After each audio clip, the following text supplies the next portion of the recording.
Praise the lord. ఈరోజు ఒక చిన్న స్టోరీ చెప్పుకుందాం. దేవుడు మనకి 5 వేళ్ళు ఇచ్చారు ఒక చేతికి. బొటన వేలు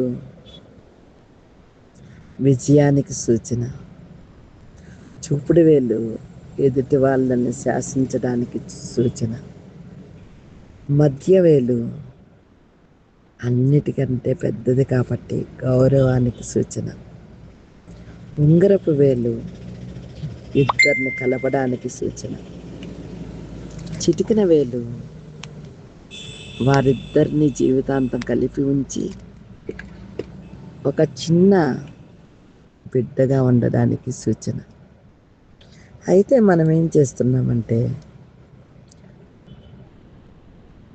ఆ చిన్న వేలుని బిడ్డగా చూసుకోకుండా అన్నిటికంటే చిన్నదని హేళన చేస్తున్నాం. అదే ఉంగరపు వేలు ఇద్దరు హృదయాలకి కలిపే ఉంగరం పెట్టి పెళ్లి చేస్తుంటే దాన్ని అవమానిస్తాం. ఎలా అంటే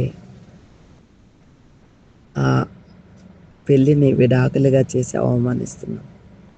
ఇంకా మధ్యవేల్ని ఎదుటి వాళ్ళని ఎక్కిరించడానికి ఉపయోగిస్తున్నారు. నిజానికి అన్ని వేళ్ళ కంటే పెద్ద వేలు కదా. అంటే ఏంటో తెలుసా? ఎక్కిరించడానికి ఉపయోగిస్తామంటే తండ్రిని దేవుడు సన్మానించమంటే వాళ్ళని అవమానిస్తున్నారు.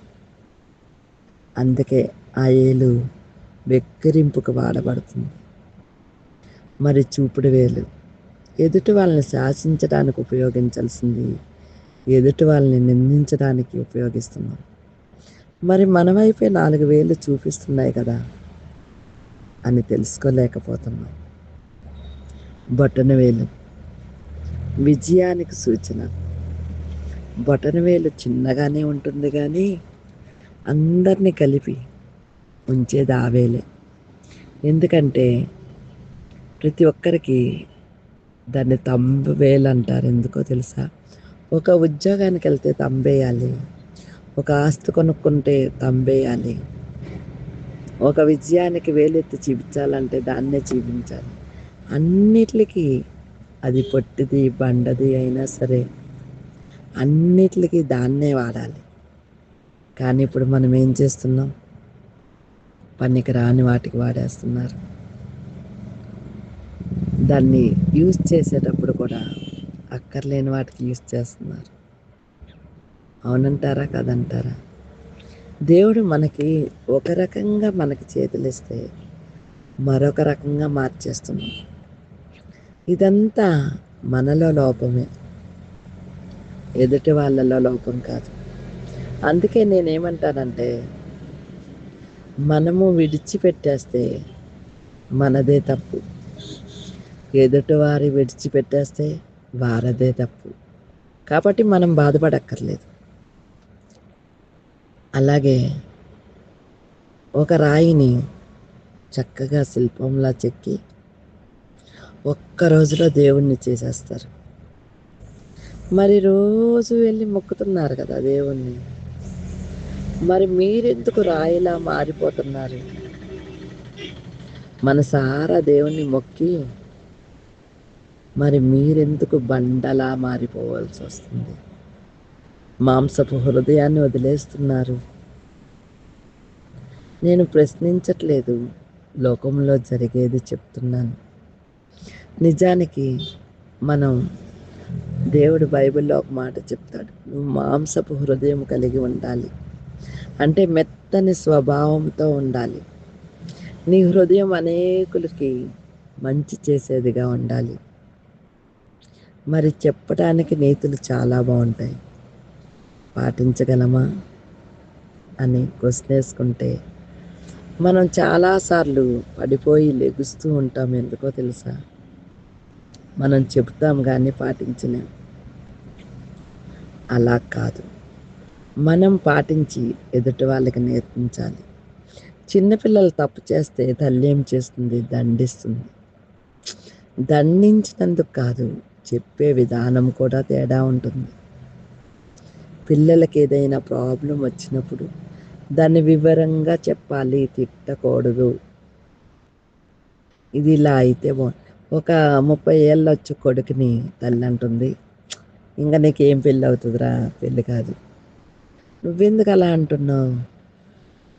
కాదు నాన్న, కొంచెం లేట్ అయింది లైఫ్, నీకు తప్పకుండా పెళ్ళి అవుతుంది, నీ జీవితం చాలా బాగుంటుంది, నీకు వచ్చే అమ్మాయి చాలా మంచిదై ఉంటుంది, అందుకేనేమో దేవుడు లేట్ చేస్తున్నాడు. ఇలా కదా చెప్పాలి. నీకు పెళ్ళి ఎందుకు అవుతుంది? నీకు పెళ్ళి కాదు, ఏం కాదు, ఎన్ని సంబంధాలు చూసినా దొరకట్లేదు. చూసారా మృదు స్వభావానికి? మరి నువ్వే తల్లిగా అలా కోరుకుంటే బిడ్డలకి ఎలా పెళ్ళి అవుతుంది? అవునా కదా? చదువుకుండే పిల్లల్ని, నీకు చదువురాని మొద్దువి, డబ్బులు దండా పెడుతున్నాను, కాదు కాదు, వాడికి ఎంత సామర్థ్యం ఉందో అంతే చదవగలడు. నువ్వు ఎంకరేజ్ చేయాలి.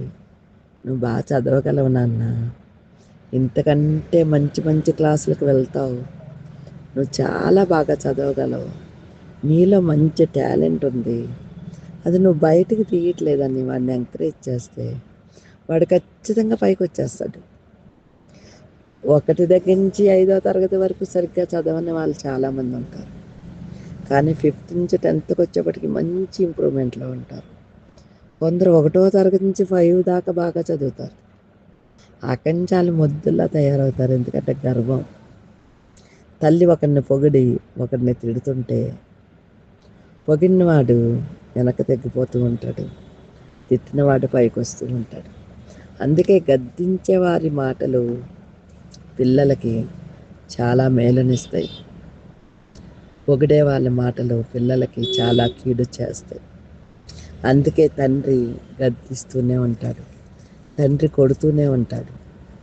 తండ్రి ప్రేమ లేక కాదు, ఆ మృదు స్వభావాన్ని పోగొట్టి మంచి స్వభావంగా మారాలి అంటే తండ్రి దండిస్తూనే ఉంటాడు.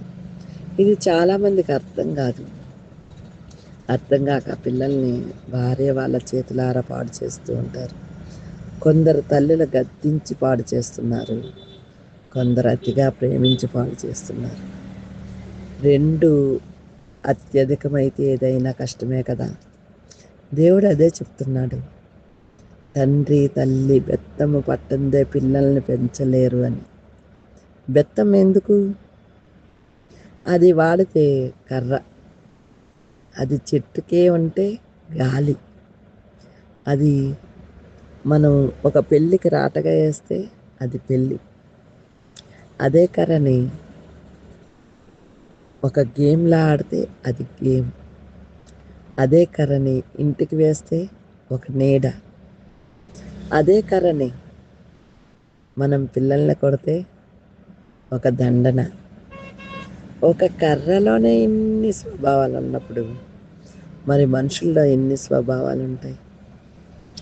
ఒక చేతికున్న 5 వేళ్ళే సమానంగా లేవంటే దేవుడు ఏదో నేర్పిస్తున్నాడు ఆ చేతిని బట్టి.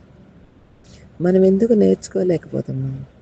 చూడండి, ఒక ఇంట్లో 5 అక్కా చెల్లెళ్ళు ఉంటే ఒకేలా ఉంటారా? ఉండరు. ఎందుకో తెలుసా? ఎవరి స్వభావం వారిది. కానీ అందరూ ఒక ఫంక్షన్కి చక్కగా రెడీ అయ్యి కలిసిమెలిసి వెళ్తారు, అక్కడ అందరి ముందు మన్ననలు పొందుతారు. అంటే మన 5 వేళ్ళు అన్నం కలుపుతుంటే ఎలా కలిసి ఉన్నాయో కుటుంబం కూడా అలా కలిసి ఉంటేనే బాగుంటుంది. అది అన్నదమ్ములైనా అక్క చెల్లెళ్ళైనా. అంటే ఇక్కడ ఏంటంటే ఎవరికున్న యోగ్యత వారిది. నువ్వు మృదువైన వానిగా ఉండాలి అన్నదే ఈ మాటలకి అర్థం. మనం ఎలా ఉన్నామో ఒకసారి సరి చూసుకుందామా? అక్కడ రాయి శిల్పంగా మారి దేవుడైపోయినట్ట? లేదు, నువ్వు ప్రార్థించి మాంసపు గుండెగా ఉండి అనేకుల వైపు చూసి నేను ఇలా ఎప్పుడూ ఉండకూడదు దేవా, నేను నిన్ను పోలి ఉండాలి, నీ వలె ఉండాలి, మృదు స్వభావము కలిగి సాత్వికమైన ప్రేమతో నిష్కలంకంగా నేను ఉండాలి అని ఆలోచిస్తావా? చాలామందికి తెలియని విషయం ఏంటంటే, మనసు మంచిగానే ఉంటుంది, కానీ వారి మాటలు బాగోవు. ఎందుకో తెలుసా? వారు ఏదనుకుంటే అదే కరెక్ట్ అనుకొని స్పీడ్గా మాట్లాడేస్తారు. నిజానికి మౌనం ఒక కుటుంబాన్ని నిలబెట్టింది. మౌనం రెండు గొడవల మధ్యలో బాటసారిగా నిలబడింది. రెండు కుటుంబాల సమస్యలకి మౌనం అడ్డుబండైపోతుంది. ఎక్కడ మౌనంగా ఉండాలో అక్కడ మౌనంగా ఉండాలి. ఎక్కడ మనం సంతోషాలు వెదజల్లాలో అక్కడ వెదజల్లాలి. ఎక్కడ మనం హ్యాపీనెస్ని పెంచుకోవాలో అక్కడ పెంచుకోవాలి. ఎక్కడ దేవుణ్ణి స్తుతించాలో అక్కడ స్తుతించాలి. ప్రతి క్షణము మనదే అయి ఉంది. 24 గంటలకి ఎన్ని నిమిషాలు ఉన్నాయో చూడండి. ఆ నిమిషాల్లో ఎన్ని సెకండ్లు ఉన్నాయో చూడండి. దేవుడు సెకండ్లని, నిమిషాలని, గంటల్ని, రోజుల్ని ఎందుకు ఇచ్చాడు అంటే, ఎవరు ఏ సెకండ్ని ఎలా ఉపయోగిస్తున్నారు, ఎవరు ఏ నిమిషాన్ని ఎలా ఉపయోగిస్తున్నారు, ఎవరు ఏ గంటని ఎలా ఉపయోగిస్తున్నారు ఆయన లెక్క వేసి ఉంచుతున్నారు. అంటే మనం సెకండ్ ఉపయోగించలేకపోతే దేవుడు ఏమీ అనడు. మనం నిమిషాన్ని ఉపయోగించుకోలేకపోతే ఏమీ అనరు. కానీ మనం ఒక గంటను ఉపయోగించుకోకపోతే ఆయనకి కోపం వస్తుంది. మనం ఒక రోజుని ఉపయోగించుకోలేకపోతే ఆయన చాలా బాధపడుతూ ఉంటారు. ఎందుకంటే ఒక రోజులో 24 గంటల్లో మనం ఏం చేస్తున్నాం? ఆయన 3 భాగాలుగా ఎంచారు. 8 గంటలు ఇంటి పనికి, అంటే నీ సొంత విషయానికి. 8 గంటలు ఉద్యోగానికి, అంటే నువ్వు కష్టపడి తినడానికి. 8 గంటలు నిద్రించడానికి, అంటే నువ్వు సుఖంగా ఉండడానికి. ఈ 24 గంటల్లో ఓ 2 గంటలు ఆయనకి ఇమ్మన్నాడు. నువ్వు ఏ సమయాన్ని ఇస్తావో తెలీదు, కానీ ఆ 2 గంటలు చాలా ఆయనకి. ఎందుకో తెలుసా? ఆ 2 గంటల్లో ఆయనతో నువ్వు ఉంటే, నీకు 24 గంటలు యూజ్ చేసుకుంటే చాలా హ్యాపీనెస్. 22 గంటలు నీకు ఎందుకు వదిలేస్తున్నాడంటే దేవుడు, నీలో మార్పు కోసం. ఈ 2 గంటలను ఆయన ఎందుకు యూజ్ చేసుకుంటాడో తెలుసా? నీతో మంచి చెడ్డ మాట్లాడడానికి.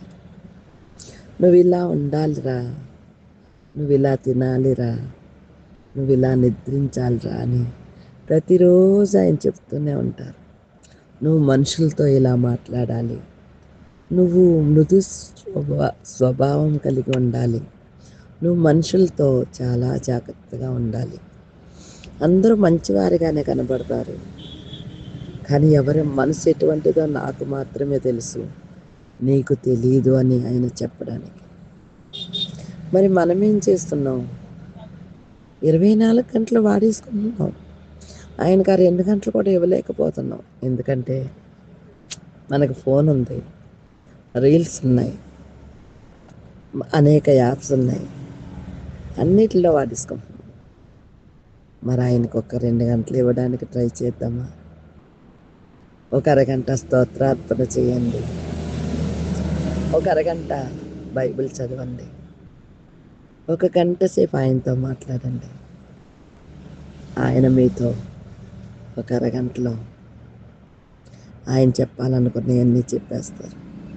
ఇంతే కదా ఆయన ఆశించేది. మనం గంట సేపు ఆయనకి ప్రార్థన చేసి, నాకు ఇది కావాలి, అది కావాలి, అది కావాలి, ఇది కావాలని చెప్తాం. ఆయన అలా అనుకోవట్లేదు. నా బిడ్డ ఎప్పుడు అడుగుతూనే ఉంది, తగిన సమయంలో నేను ఇస్తాను కదా, ఇన్నిసార్లు ఎందుకు అడుగుతుంది అని ఆయన చింతిస్తున్నారు.